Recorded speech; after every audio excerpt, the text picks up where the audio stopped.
आज का अपना टॉपिक है some natural phenomena. Natural phenomena का मतलब ऐसा नेचर का ऐसा काम जिससे आदमी डरता है, जिसको आपदा समझता है, कैटेस्ट्रॉफ समझता है, डिजास्टर समझता है, डिस्ट्रक्शन समझता है कि प्रकृति नाराज हो गई। आया समझ में? तो वो जो नेचुरल फेनोमेना, इस प्रकार के जो नेचुरल फेनोमेना है बढ़िया भी हैं, लेकिन जो डरने वाले फेनोमेना है अपने वो पढ़ लेते हैं ताकि आप लोगों को डर ना रहे किसी बात का। आप जो समझ जाओगे तो अच्छा है, ये बात है क्या, इस प्रकार से। तो इस प्रकार की समझने की कोशिश क्या है कि हजारों हजारों साल पहले से ही शुरू है। कोई अब अपने कोई ऐसा नहीं कि आज ही समझ रहे हैं कोई। तो शुरू आदमी तो शुरू से ही समझने में लगा हुआ है। तो क्या समझा, कब से समझ रहा है, इस तरह की बातें। जो कोई भी फेनोमेना है, इसमें दो फेनोमेना अपने आज देखेंगे। एक तो लाइटनिंग, आकाशीय बिजली, लाइटनिंग, और दूसरा जो है अर्थक्वेक, भूकंप। अपने ये मान देना कि दोनों के दोनों क्या है, these are gods wrath. God नाराज हो गए इसलिए ऐसा हो रहा है, इसलिए ऐसा नुकसान, डैमेजेज हुआ। तो पहला जो फेनोमेना है लाइटनिंग। लाइटनिंग समझने से पहले कहीं भी कोई स्पार्किंग, बिजली से संबंधित, इलेक्ट्रिसिटी से संबंधित स्पार्किंग आपने देखी है? बिल्कुल देखी होगी आपने। जब तेज अंधड़ आता है, तेज तूफान आता है और बिजली क्या है कि गई हुई नहीं हो, इलेक्ट्रिसिटी ऑन है, तो जो झूलते वायर हैं वो एक दूसरे पर प्लस माइनस इस प्रकार से लटकते हैं। तो खंभों पर क्या देखते हो आप, पोल्स के ऊपर स्पार्किंग हो रही है, स्पार्किंग हो रही है, क्योंकि तार जो है मिल रहे हैं, इस प्रकार से स्पार्किंग हो रही है। एक स्पार्किंग स्ट्रीक पैदा हो रही है। तो बस लाइटनिंग क्या है, मियरली स्पार्किंग। आप छोटे लेवल पर देखते हो, और नेचर जो है बड़े लेवल पर स्पार्किंग करती है। ये स्पार्किंग है। और पहले जो है ना, गॉड्स के रैथ के रूप में लेते थे इसको। गॉड ने गॉड गॉड का दोष हो गया है, इसलिए अपने को सजा मिलेगी इसकी। लेकिन इसको 600 BC, बिफोर कॉमन ईरा जो है, यानी आज से हो गया 2006 और 700 के बीच का जो पीरियड है पहले, तब से स्पार्किंग को तो, लाइटनिंग को तो नहीं जानते थे ग्रीक्स जो है, लेकिन स्पार्किंग को जानते थे। वो जो पेड़ों से जो अंबर निकलता है, गोंद जैसी चीज होती है, रेजिन, एक रेजिन निकलता है जिसको अंबर कहते हैं, AMBER, एम्बर। उस एम्बर को वो लोग क्या करते थे कि उस एम्बर को फर के रगड़ते थे। कोई एम्बर का टुकड़ा ले लिया और उसको, ये कोई फर है, इसको इस प्रकार से रगड़ते थे, और उससे क्या है कि स्पार्किंग निकलती थी।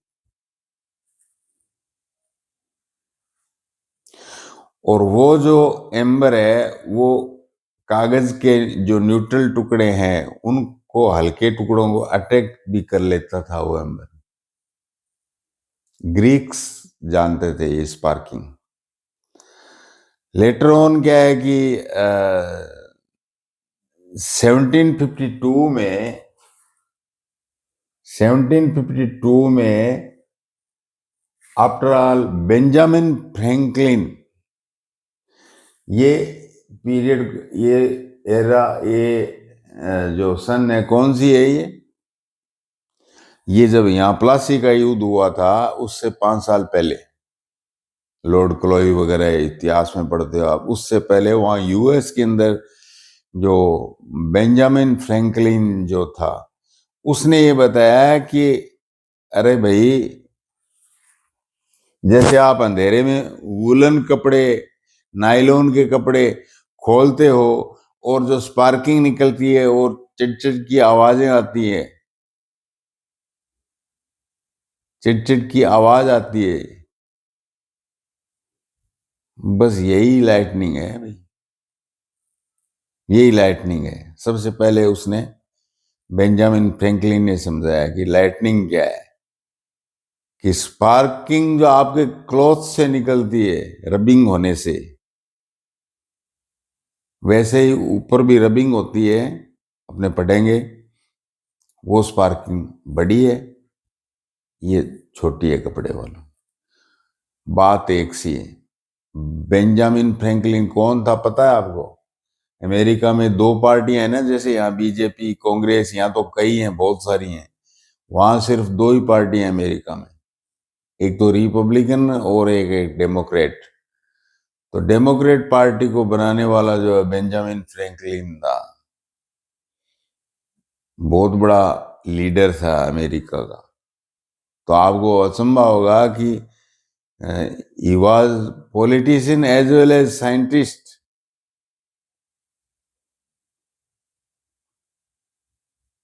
वहां हर आदमी जो है, सारा सब कुछ हो सकता है। और अपने यहाँ क्या होता है कि ये तो पॉलिटिशियन है, ये तो क्या है कि हम्म, ये तो राजनीति करेगा, इसको साइंस के बारे में क्या पता है, इसको आर्ट और लिटरेचर के बारे में क्या पता है, ये तो राजनीति करेगा। और जो इंडिया के राजनेता हैं वो तस्वीर भी इसी प्रकार की पेश करते हैं, कोई काम धंधा नहीं करते, बस कि आप, हम तो पॉलिटिशियन है। तो इस तरह की बात रही तो देश आगे कैसे बढ़ेगा? लेकिन अमेरिका में ऐसा नहीं है। अब ट्रम्प है तो वो बहुत बड़ा, बहुत बड़ा रेसलर, गेम में कई ट्रॉफियां जीती हुई रेसलर रहा हुआ वो, बहुत बड़ा बिजनेसमैन रहा हुआ वो, और वो अब जो है प्रेसिडेंट है। पॉलिटिक्स में आया, उसके बाद में प्रेसिडेंट बना। एनीवे, अपने को तो ये देखना है कि लाइटनिंग जो है बेंजामिन फ्रैंकलिन ने समझाया था। अब आगे, आगे चार्जिंग बाय रबिंग। ये रबिंग या रगड़ने से होता क्या है? मैं फिर से क्या है कि जैसे करंट में अपने इलेक्ट्रॉन पड़ा था ना, नेगेटिव चार्ज, ऊपर मैंने ये नेगेटिव लगाया, कि नेगेटिव चार्ज जो मोशन में होता है तो उसको अपने करंट कहते हैं। क्या कहते हैं? करंट कहते हैं।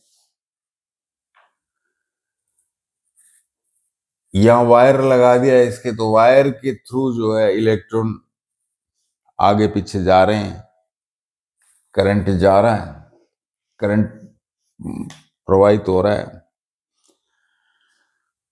और यदि इलेक्ट्रॉन का मतलब क्या हुआ कि नेगेटिव चार्ज, मतलब कोई भी चार्ज। इलेक्ट्रॉन का सिमिलर और सिनोनिम शब्द तो पता ही है आपको, कि चार्ज,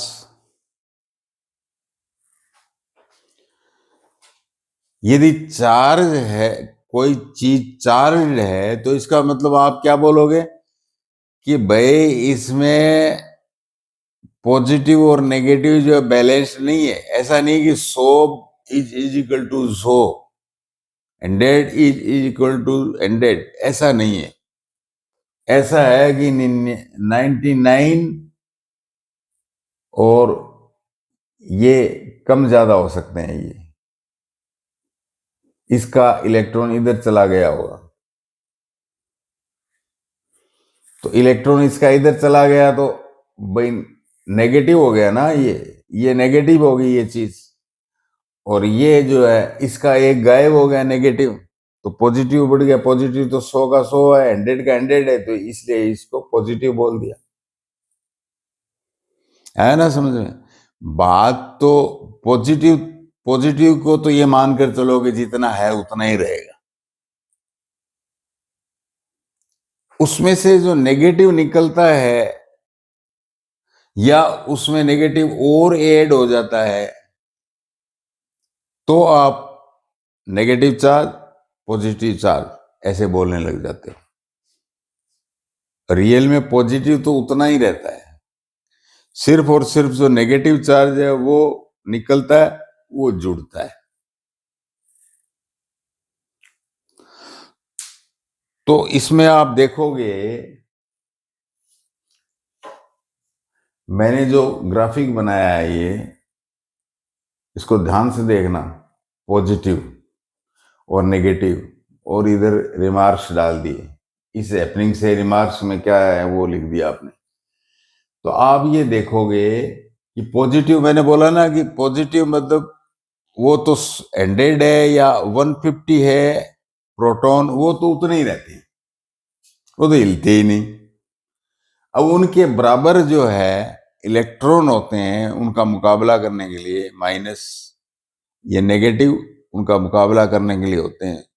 100 प्रोटॉन है तो 100 नेगेटिव यानी इलेक्ट्रॉन, वो चीज न्यूट्रल है, वो चीज बराबर है।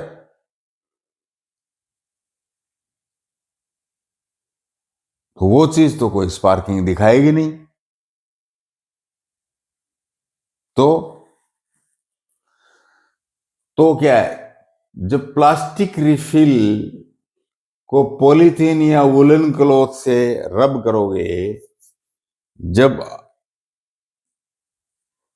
ये क्या है, वुलन क्लॉथ है, पॉलीथीन है, इसके ऊपर प्लास्टिक की रिफिल जो पेन में डालते हो, वो प्लास्टिक की रिफिल इस तरह से रगड़ोगे, जोर से रब करोगे, तो होगा क्या कि प्लास्टिक की जो रिफिल है, प्लास्टिक की जो रिफिल है उसमें से इलेक्ट्रॉन ये ले लेगा, वुलन क्लॉथ और पॉलीथीन ले लेगा, और इस पर नेगेटिव चार्ज आ जाएगा। इसमें इलेक्ट्रॉन कम हो गए थे तो ये पॉजिटिव हो गया, घटने के कारण पॉजिटिव रह गया। तो कंडीशंस अलग अलग हो रही हैं। हालांकि ये नेगेटिव भी हो सकता है, देखना आप, इसका बाप यदि कोई और रब करे तो इनसे इलेक्ट्रॉन ले जाएगा वो। अब देखिए आप, पॉलीथीन और वूलन क्लॉथ या अपने ड्राई हेयर्स, इनको यदि बैलून जो है ना, बैलून बाप है, बैलून क्या करेगा, जब इस पर रगड़ोगे तो वो इलेक्ट्रॉन ले जाएगा। इनसे पहले तो ये ले रहे थे इलेक्ट्रॉन, अब क्या है कि एक दूसरी चीज ले आए आप, बैलून। मतलब क्या है कि ये ज्यादा तेज है, ये इसके रगड़ोगे तो इनके इलेक्ट्रॉन ये ले जाएगा बैलून, तो ये माइनस चार्ज में आ जाएगा या नेगेटिव चार्ज में आ जाएगा बैलून, इन्फ्लाटेड बैलून।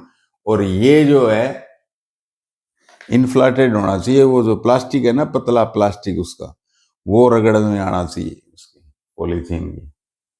तो ये बैलून, अब इसी प्रकार का एक काम करके कोई बैलून है, आपने एक और अलग से रगड़ के रख दिया, रगड़ दिया पॉलीथीन के, और इस बैलून को के पास वो बैलून ले जाओगे तो दोनों बैलून क्या अलग अलग हो जाएगा, भाग जा, मेरे पास भी नेगेटिव है, तेरे पास भी नेगेटिव है। बताया ना मैं, repelling, negative negative repels. In magnet, north north repels, south south repels, but north and south attracts. Here is also the same phenomena, positive and negative charge attracts each other. तो ये repel करेगा, ये आप ऐसा प्रयोग करके देखोगे experiment.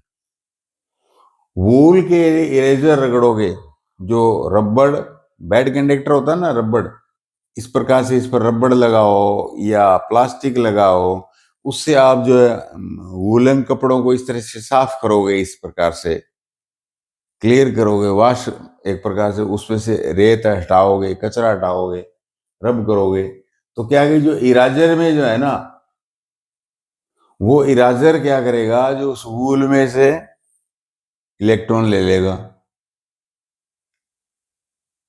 तो वूल में कम हो गई, यानी वहां पॉजिटिव बढ़ गया, तो ये वूल पॉजिटिव हो गई, इराजर जो है ये नेगेटिव हो गई। ऐसे ड्राई एयर और प्लास्टिक का कोम जब ड्राई हेयर में करते हो तो बाल जो है, हेयर जो है इधर उधर होते हैं, सेट नहीं होते जल्दी से। और लेकिन क्या है कि प्लास्टिक कोम जो है वो जो ही लगाते रहते हैं, वो बालों में से नेगेटिव वो इलेक्ट्रॉन ले जाता है प्लास्टिक कोम। और प्लास्टिक कोम जो नेगेटिव हो जाता है, वो जो हल्की जो चीजें हैं, कागज के टुकड़े वगैरह, और उनको अट्रैक्ट कर लेता है उसके कारण, नेगेटिव चार्ज के कारण। स्टील स्पून, मैंने रबर प्लास्टिक या बैड कंडक्टर नहीं बोला आपकी बार, आपकी बार क्या बोला है, स्टील स्पून।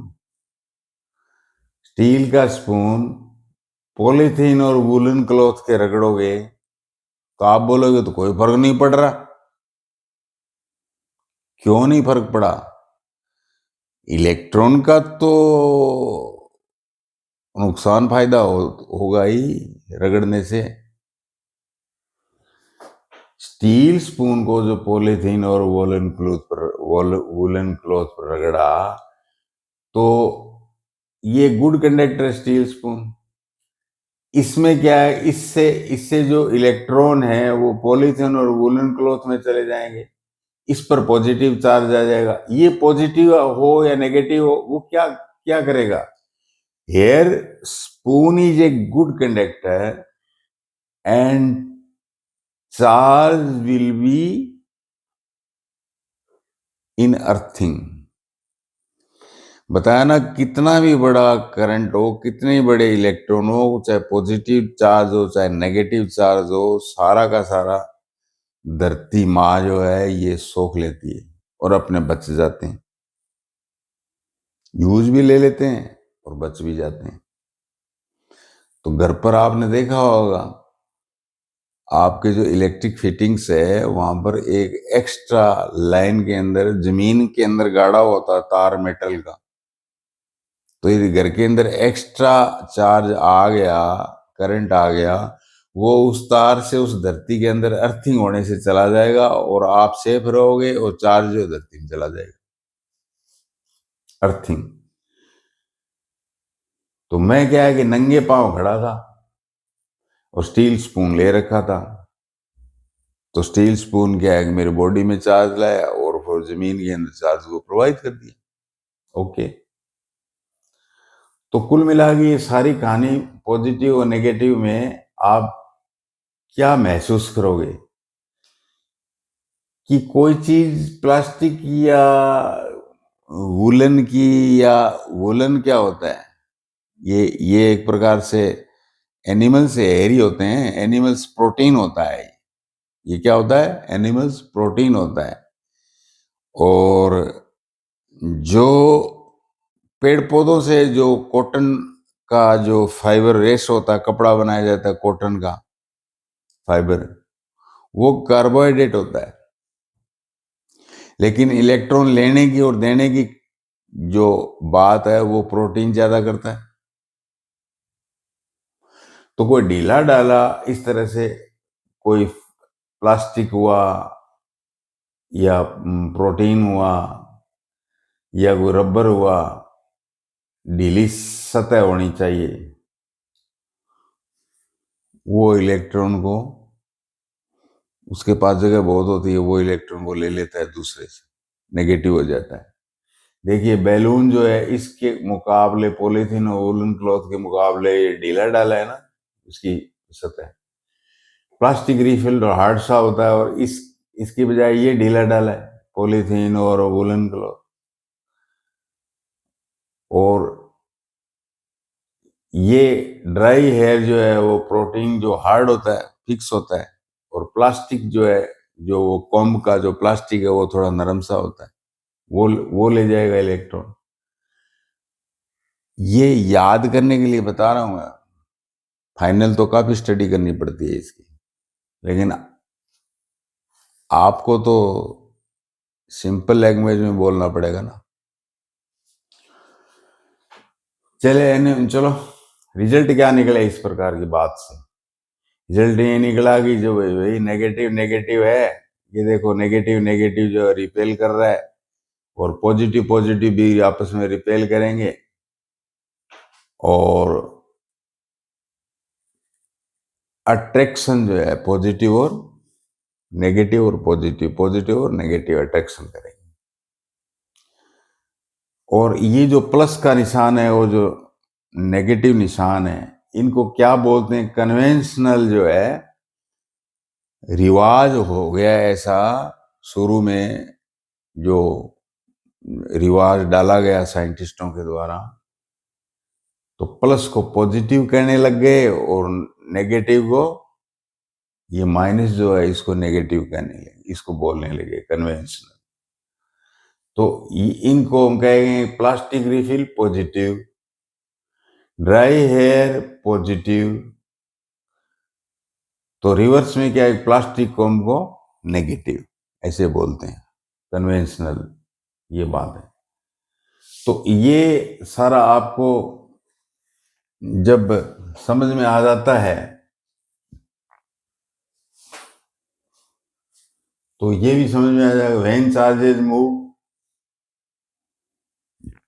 क्या कहलाता है। जब इलेक्ट्रॉन मूव करता है, चार्ज मूव करता है, तब हम क्या कहते हैं? करंट। इसका नाम दे दिया करंट। करंट बोलते ही मतलब कि इलेक्ट्रॉन जो है, या पॉजिटिव या नेगेटिव चार्ज जो है, वो मूवमेंट में है।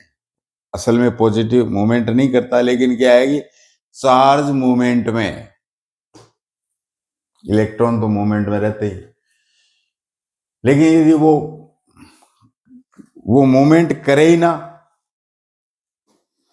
एक जगह मूवमेंट करे ना और एक जगह फिक्स हो जाए, इकट्ठे हो जाए इलेक्ट्रॉन्स,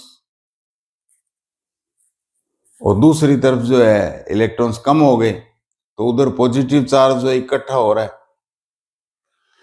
ऐसे ऐसे इकट्ठे हुए एक जगह के ऊपर जो इकट्ठा चार्ज है, उसको स्टैटिक चार्ज कहते हैं। क्या कहते हैं? स्टैटिक इलेक्ट्रिक कहते हैं, स्टैटिक इलेक्ट्रिक। आगे बड़ी क्लासों में बड़े बड़े चैप्टर पढ़ने पड़ेंगे आपको। स्टैटिक इलेक्ट्रिक का अलग से पढ़ना पड़ेगा, करंट इलेक्ट्रिसिटी का अलग पढ़ना पड़ेगा। लाइटनिंग क्या है? करंट है या स्टैटिक? वो स्टैटिक है लाइटनिंग।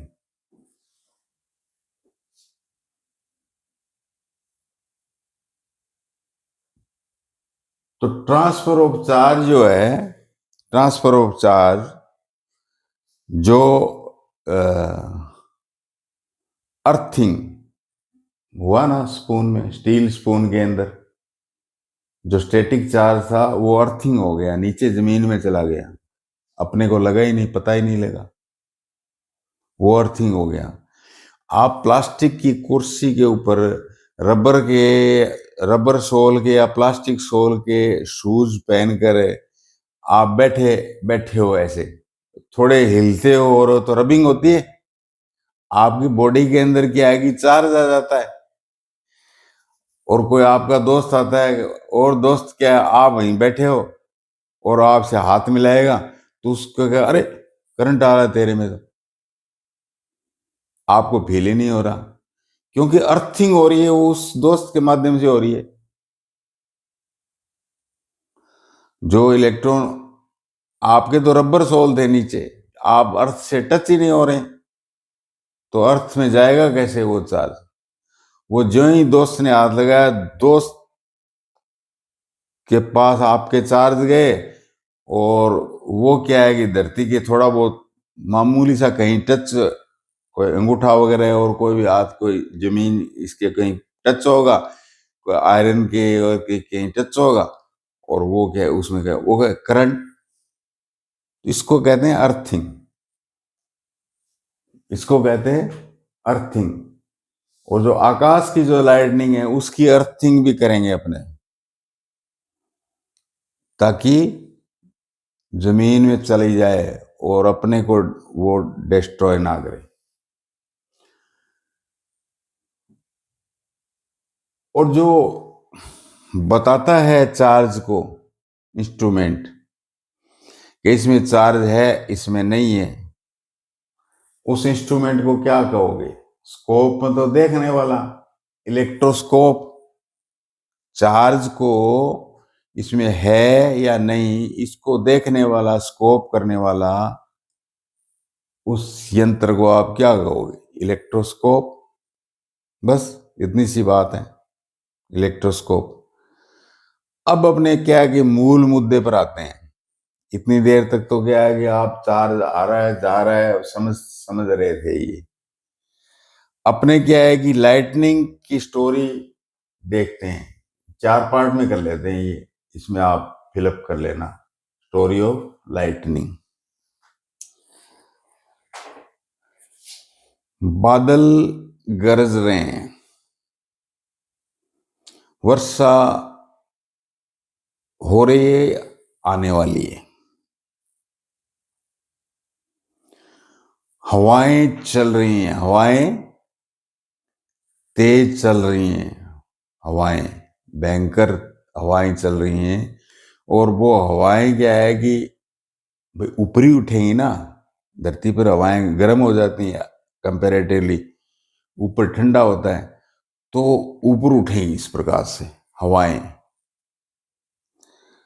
और वो हवाएं जो गरजते बादल हैं उन क्लाउड्स के टकराएगी। क्लाउड्स में जो वाटर है वहां क्या है कि इलेक्ट्रॉन, नेगेटिव चार्ज और पॉजिटिव चार्ज दोनों है। एयर ड्रॉप्स के पास नेगेटिव और पॉजिटिव चार्ज है। ये हवाएं स्पीड से क्या करेंगी कि उन चार्ज को अलग कर देगी।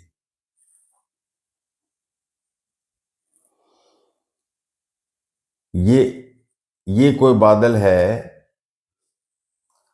उस इस तरह से बादल है, हवाएं इधर जा रही है, ये जमीन है।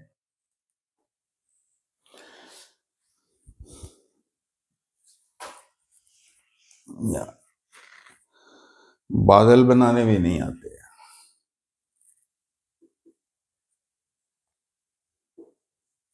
ये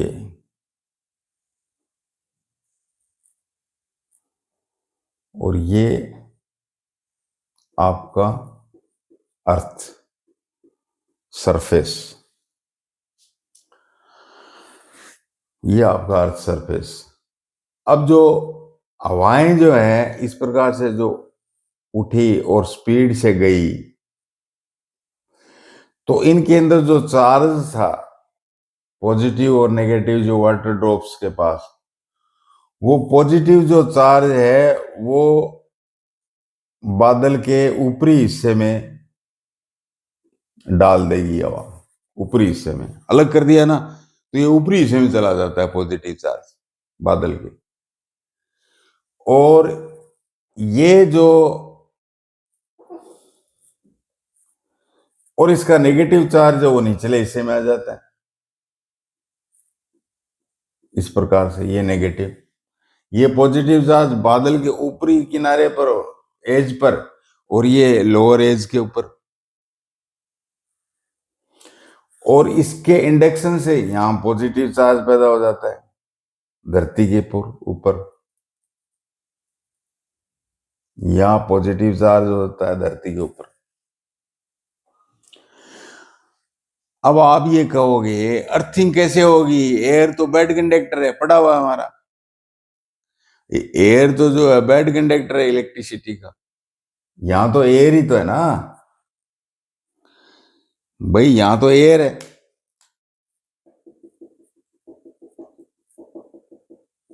ये लेकिन होता ये है कि ये जो चार्ज है बादलों के पास, ये एयर जो है रोक नहीं पाती, ज्यादा हो जाता है तो रोक नहीं पाती फिर। फिर गुड और बैड ये चार्ज देखता ही नहीं है। और एक स्ट्रीक के रूप में क्या है कि एक साउंड और लाइट के रूप में क्या है कि ऐसे स्ट्रीक के रूप में यहाँ पॉजिटिव चार्ज है, इससे अट्रैक्ट हो जाता है ये नेगेटिव, और ये इधर आ जाता है चार्ज इस प्रकार से।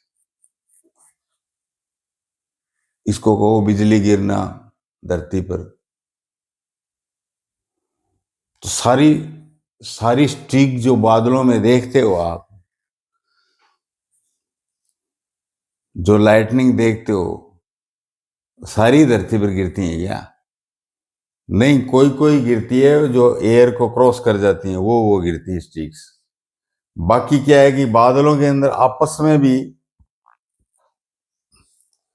इवन इंटर क्लाउड भी ये चार्जेस ट्रांसफर होता है। जो cloud to earth charge transfer हुआ वो इंटर क्लाउड भी ट्रांसफर होता है चार्ज। तो बैड कंडक्टर को क्यों पार कर लेती है, ये एयर को क्यों पार कर लेती है कि ये चार्ज इतना ज्यादा हो जाता है कि अब एयर के बस की बात नहीं है कि वो चार्ज को होल्ड रख सके इस तरह से। तो ये सारा चार्ज जो आ गया और धरती की तरफ आ गया, धरती माँ के अंदर घुस गया ये चार्ज, मतलब अर्थिंग हो गई। क्या होगी? अर्थिंग हो गई। इसको कहते हैं अर्थिंग। या अर्थिंग का मतलब डिस्चार्ज। चार्ज जो है बादल का वो चला गया धरती के अंदर, ये होगी बादल की डिस्चार्जिंग या अर्थिंग। ये बारी बारी से आप इसमें फिल कर सकते हो। लास्ट में ये अर्थिंग और डिस्चार्जिंग, या ऐसा लिख सकते हो आप, यदि होमवर्क करने का जी में है तो।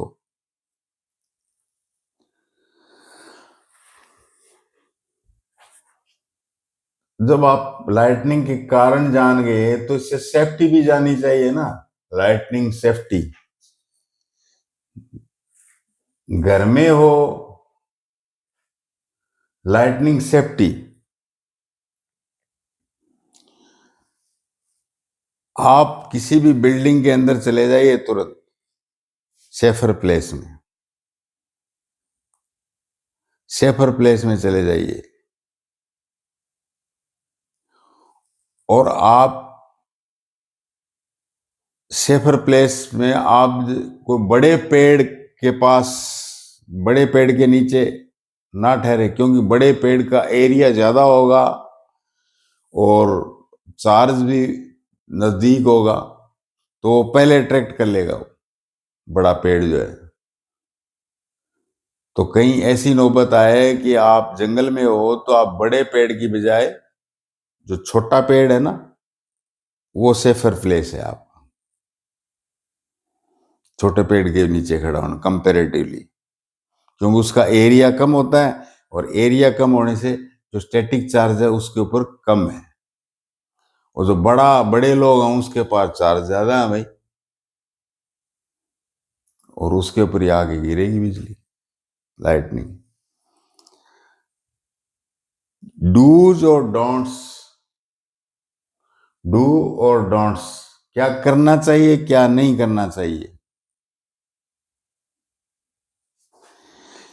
किसी भी मेटल वगैरह के और क्या है कि गुड कंडक्टर के हाथ मत लगाना, नहीं लगाना चाहिए। यदि आप अम्ब्रेला भी रख रखा है तो वो जो उसकी जो पकड़ने की जो ग्रिप है वगैरह है, और वो जो रोड है वो प्लास्टिक की हो, वो अम्ब्रेला आप यूज करो। आप खुद भी चल रहे हो, आप खुद भी चल रहे हो तो क्या करोगे?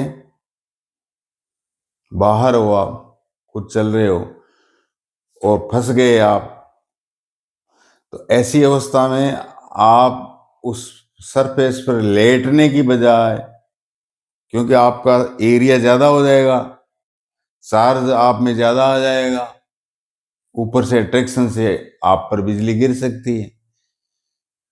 अपनी बॉडी का एरिया कम से कम करना है अपने को। जैसे कि मुर्गा टाइप बन जाना है, गोल होके इस तरह से, वो एरिया कम हो गया ना फिर आपकी बॉडी का, मुर्गा टाइप बन जाना है। रोल ओवर कर लो बॉडी को जितने तक ये लाइटनिंग हो रही है, आप पर बिजली नहीं गिरेगी, क्योंकि आपने एरिया कम कर लिया है, चार्ज सरफेस जो है बहुत कम कर लिया आप, जो आपके ऊपर है।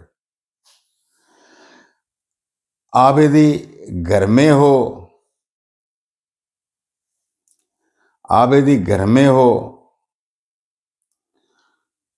घर में भी जब लाइटनिंग हो रही है तो उस समय क्या है कि आपको बाथरूम बाथिंग नहीं करनी चाहिए। बाथिंग मतलब नहाना वगैरह नहीं चाहिए, क्योंकि वाटर जो है वो गुड कंडक्टर है। बाहर नालियों से आपके वाटर से उसका कनेक्शन हो जाएगा, तो आपके चार्ज का झटका लग सकता है। आप बाहर जा रहे हो खुले में, कार के अंदर हो, ये तो बता दिया मैंने, इनसाइड प्लेस हो आप, तो शीशे वगैरह इनसाइड जो है ना, शीशे वगैरह और बंद करके रखिए आप पर वो गिरेगी भी तो क्या होगा, यदि गिर भी गई तो क्या होगा, लाइटनिंग गिर भी गई, चार्ज गिर भी गया, तो वो साइड से क्या है कि अर्थिंग हो जाएगा, फिसल जाएगा वो चार्ज,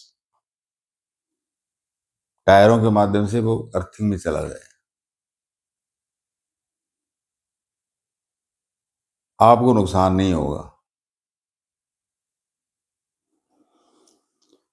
इसी प्रकार से अब आप बंद कार के अंदर जा रहे हो तो आप पर फर्क नहीं पड़ेगा, लेकिन कोई बाइक पर जा रहा है, कोई ट्रैक्टर चला रहा है, उस पर गिरेगी। He is not safer than you are in car.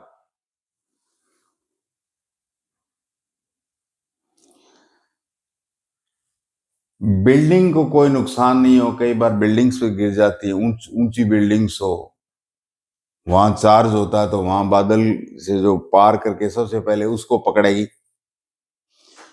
आपके आसपास जो बिल्डिंग्स हैं, सबसे जो ऊंची बिल्डिंग्स हैं, लाइटनिंग उस पर ज्यादा गिरने की संभावना है, प्रोबेबिलिटी। कोई मंदिर है जैसे ऊंचा बनाया गया है, उस पर गिरने की ज्यादा संभावना है। अर्थिंग, वो तो अर्थिंग चाहिए ना उसको, तो धरती में जाना है, जो नजदीक है उस पर गिरेगी। तो उससे बचने के लिए क्या है कि लाइटनिंग कंडक्टर लगाते हैं।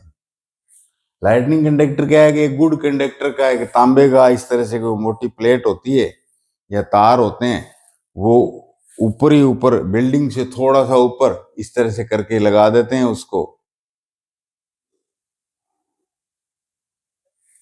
लाइटनिंग को पता रहता है कि अच्छा यहाँ ये मेरा प्लेस बनाया है, जाने का रास्ता बनाया है, और वो सारी बिल्डिंग में उस प्लेट से होते हुए अर्थ में चला जाएगा, बिल्डिंग को कोई नुकसान नहीं पहुंचेगा।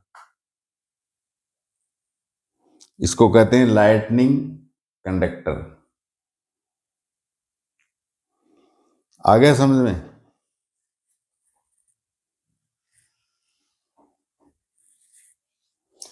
अब अपने नई नेचर की नई आपदा को पढ़ते हैं। नई आपदा का मतलब क्या? Earthquakes. Earthquakes, what do you mean earthquakes? The sudden shaking or trembling of the earth which lasts for very few minutes। ज्यादा मिनट में हो जाए तो सत्यानाश हो जाएगा ना, इसको अर्थक्वेक कहते हो आप। तो ये ट्रेम्बलिंग और शेकिंग अर्थ क्रस्ट की होती क्यों है, ये बताओ ना, कारण क्या है, काजेज क्या है अर्थक्वेक्स के? 1 2 3 4 5।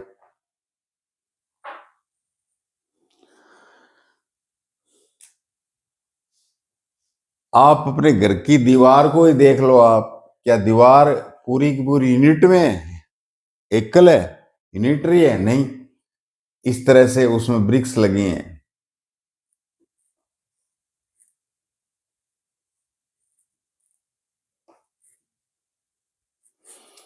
ऊपर प्लास्टर कर देने से आपको लगता है ये दीवार तो वाल जो है एकल है, नहीं, इसमें यूनिट्स लगी हैं भाई ब्रिक्स की।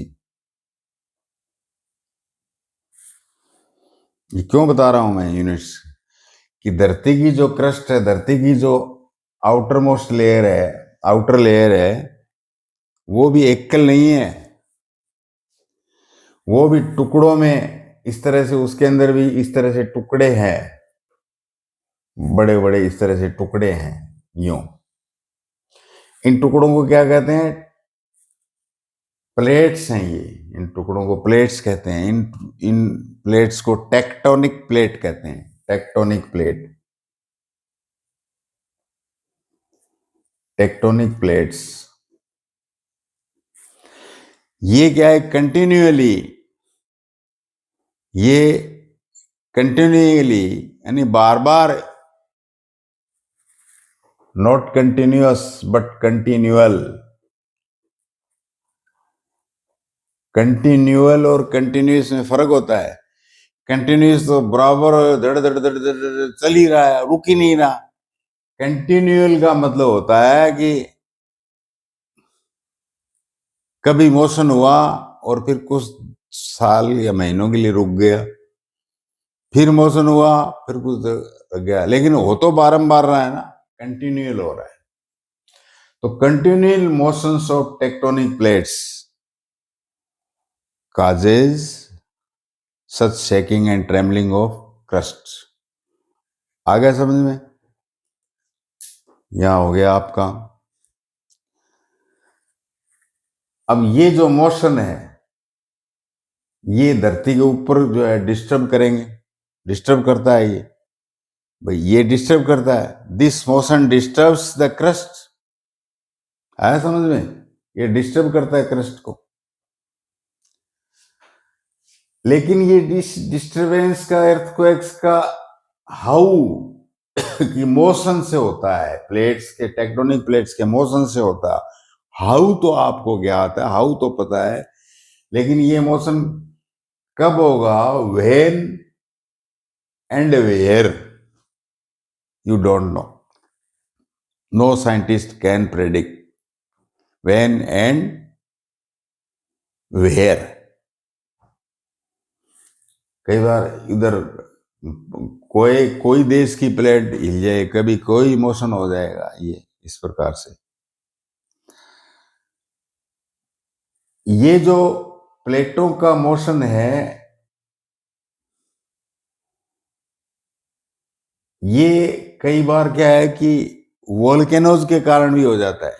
जैसे समुद्र के अंदर क्या वोल्केनो आया भयंकर, समुद्र सी लेवल पर 2004 में वोल्केनो के साथ क्या है कि बेड जो है एकदम से हिला और सुनामी देखने को मिली। तो वोल्केनो के कारण भी ये मूवमेंट हो जाता है, वोल्केनो इरप्शन।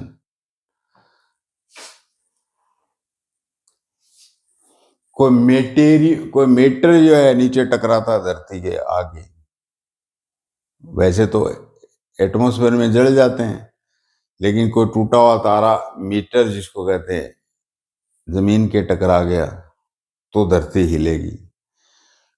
कोई एटॉमिक एक्सप्लोजन का टेस्ट कर रहा है, न्यूक्लियर टेस्ट का एक्सप्लोजन कर रहा है कोई देश, तो धरती हिलेगी, वहां मतलब वेव्स निकलेंगी,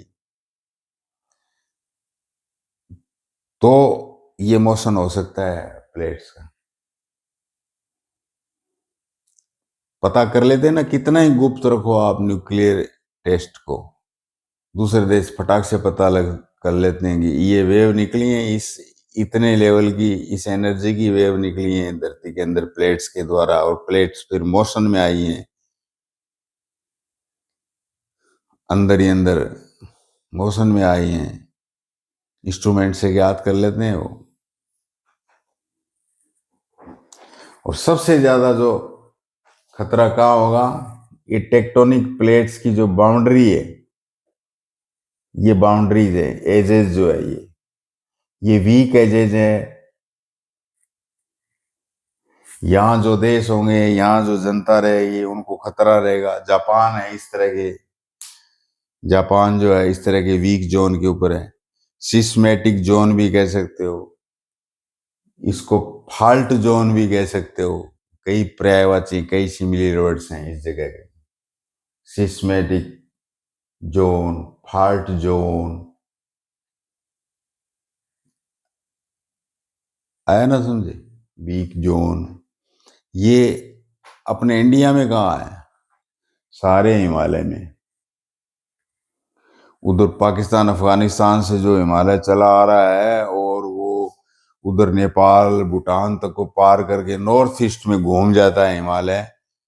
यहाँ सारी जगह टक्कर हो रही है, कंटिन्यूअल खतरा है। ये सिस्मेटिक जोन है, वीक जोन है ये। इधर क्या है कि इंडिया का जो कच्छ और थोड़ा राजस्थान का, और इधर यूपी में Gangetic plain, Indo Gangetic plain, ये सिस्मेटिक जोन है। को पूछ सकता है आपको कि इंडिया के अंदर सिस्मेटिक जोन, तो मतलब साउथ का जो प्लेटो है, छोटा नागपुर है वगैरह वगैरह, ये सेफ है। तमिलनाडु, आंध्र प्रदेश, यहाँ भूकंप वगैरह नहीं आते, ये सेफ है। मैग्नीट्यूड कहते हैं इतने इतने पॉइंट का भूकंप आया। अब इसको नापते हैं, कारण तो आपको पता लग गया। अब उसका मैग्नीट्यूड देखते हैं, उसका जोर देखते हैं, उसका फोर्स मैग्नीट्यूड देखते हैं भूकंप का। किससे नापते हैं? रिक्टर स्केल से नापते हैं। किससे नापते हैं? Richter scale. 7 और उससे जितना भी ज्यादा होगा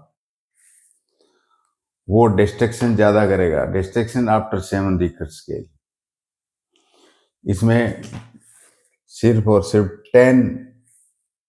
1 to 10 होते हैं मैग्नीट्यूड नापने के लिए। 1 to 10 होते हैं। 7 से ज्यादा गया डिस्ट्रक्शन में हो जाएगा। आप बोलोगे कि 11 हो गया तो, अरे 10 में ही सारी धरती समेट जाएगी। 11 आएगा कहां से? क्यों?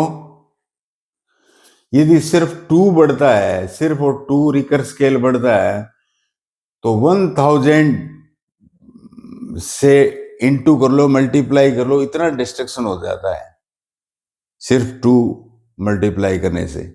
और बाय द वे मान लो 6 हो गया, 6 मल्टीप्लीकेशन हो गया, तो उसमें थाउजेंड्स ऑफ थाउजेंड्स का डिस्ट्रक्शन हो जाएगा। 11 आएगा कहां से? तो डिस्ट्रक्शन। और ये अर्थक्वेक को नापते किससे हैं? रिक्टर स्केल से। और ये जो ग्राफ है, किस तरह की वेव्स आई हैं, इस भूकंप को ग्राफ के ऊपर भी नोट कर लेते हैं। उसको कहते हैं सिस्मोग्राफ। क्या कहते हैं? सिस्मोग्राफ, भूकंप का ग्राफ। किस प्रकार? जैसे मान लो भाई ये हिलेगा, ये हिलेगा तो इसके ऊपर कोई पेन है, इस तरह से पेन लटकाया हुआ है, स्याही है उसमें। और इसके ये जो पेन है, ये क्या है कि ड्रम के ऊपर कोई ड्रम है,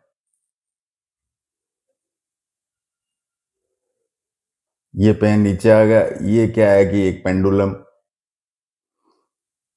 घड़ी का पेंडुलम होता है ना, जो इस तरह से यूं यूं यूं।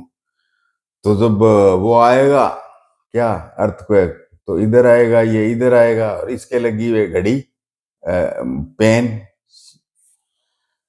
पेन है ये, तो ये पेन भी घूमेगा इस तरह। और क्या है, वो निशान बनाएगा। इस ड्रम रिवॉल्व हो रहा है धीरे धीरे धीरे धीरे धीरे।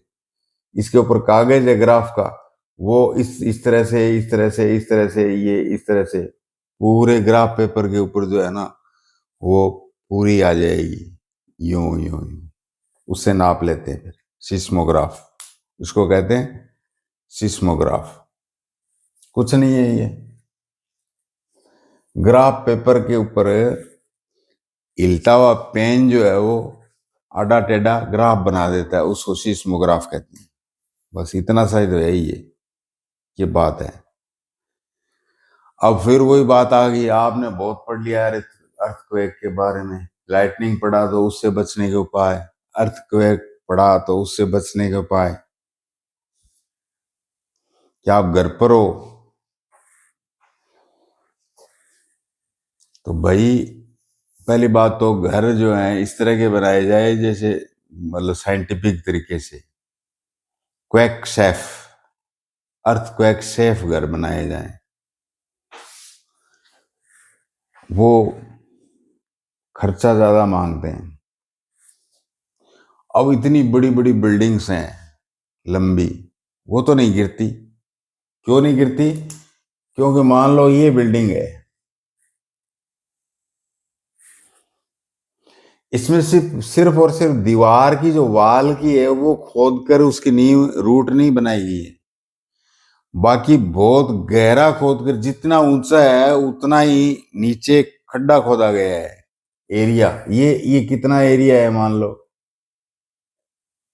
ये एरिया, तो इतने एरिया को नीचे क्या है कि डिग किया गया, खोदा गया है, वो नीचे तक ले जाया गया है इस प्रकार से। और जमीन के अंदर क्या है कि सीमेंट, कंक्रीट और लोहा, इवन शीशा तक भरा है। तो अंदर एक चबूतरा बनाया है, कहने का मतलब ये। अब जब भूकंप आएगा तो ये जो चबूतरा है वो थोड़ा सा इधर हो जाएगा, इधर हो जाएगा, इधर हो जाएगा, तो लेकिन ये ऊपर वाला तो नहीं गिरेगा। तो इस तरह से इंजीनियर्स जो हैं क्वेक सेफ नॉर्म्स बनाते हैं। जापान के अंदर भूकंप दिन में 3 बार आते हैं, तो उनके बेड, इनके टीवी, उनकी चेयर्स, उनकी डाइनिंग टेबल, उनके किचन के सामान सारे के सारे दीवारों से बोल्ट है कि भूकंप आए कहीं उनके ऊपर गिर जाए, ऐसा नहीं होगा, बोल्टेड है। ये बात है ना घर के अंदर। और कई मतलब किसी बड़ी चीज कोई हो बिग, उसके नीचे नहीं खड़ा होना चाहिए। बाहर हो आप तो उसके नीचे खड़ा नहीं होना चाहिए आप, बाहर हो तो। यदि इस तरह की बिल्डिंग में लिफ्ट लगी हुई है तो आप बाहर आ रहे हो तो लिफ्ट से नीचे नहीं आना चाहिए आपको, क्योंकि करंट वगैरह है, कोई आग लग सकती है। आपको स्टेयरकेस से नीचे आना चाहिए। आप बाहर हो, खुले में गाड़ी चला रहे हो, कोई व्हीकल में बैठे हो, तो ड्राइवर को बोलिए कि इसको धीमा कर ले और जो ओपन प्लेस, जो मैदान, फील्ड जैसी कोई जगह है वहां पर खड़ा कर ले इसको। 2 मिनट, कोई फर्क नहीं पड़ने वाला। समझ में आ रहे हो? तो आज इस प्रकार से बाहर अपने अर्थक्वेक का सामना, यानी आपने साइंस का सामना किया, पूरी साइंस को पढ़ा मन लगाकर, तो आपको थैंक्स कहने का जी करता है। थैंक्स।